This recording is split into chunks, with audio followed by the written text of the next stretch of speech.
Les nouveaux ambassadeurs, comme de coutume, ont présenté tour à tour leur lettre de créance au chef de l'État, Patrice Talon. Une cérémonie qui consacre leur entrée officielle en fonction. Pour le nouvel ambassadeur, agréé de la Libye près le Bénin avec résidence à Cotonou et son homologue de la République de la Pologne, le Bénin a amorcé véritablement son développement. Un développement auquel leur pays veut prendre part.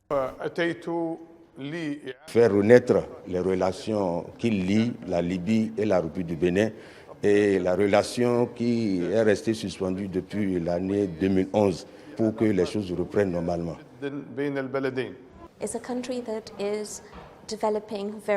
J'ai constaté qu'il y a un développement qui est assez poussé au niveau des infrastructures, au niveau de la construction des routes.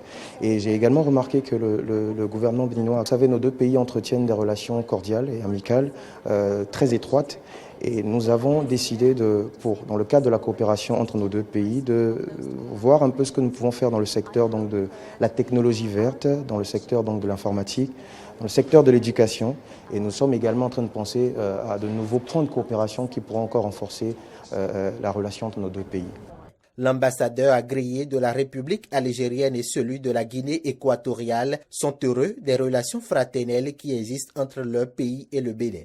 Aujourd'hui, j'ai l'honneur et le plaisir d'être reçu par son Excellence, M. Patrice Talon, président de la République du Bénin. Je lui ai fait part des salutations et de la considération de son frère, M. Abdelmejid Tebboune, président de la République algérienne, démocratique et populaire. Je lui ai fait part de toute sa disponibilité à travailler de concert avec lui pour développer les relations entre le Bénin et l'Algérie. La coopération avec mon pays prend en compte plusieurs axes, plusieurs secteurs. Les deux gouvernements ont vu la nécessité de lever les relations. Les axes de coopération sont beaucoup et je ne peux les citer tous maintenant.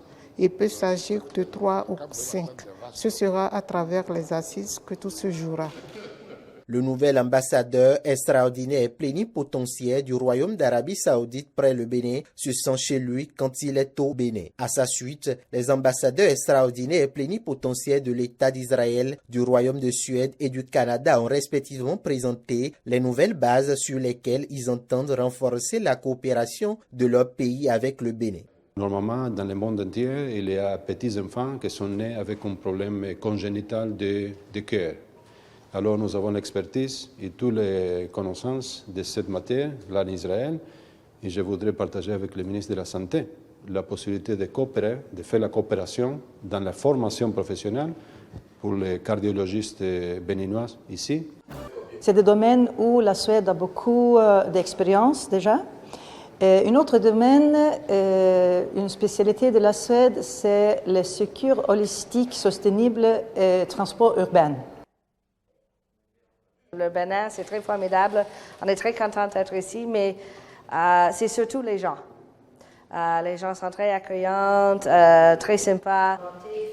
Au terme de la cérémonie de remise de lettres de créance, les 8 nouveaux ambassadeurs ont affirmé avoir eu des échanges très fructueux et chaleureux avec le chef de l'État, Patrice Talon.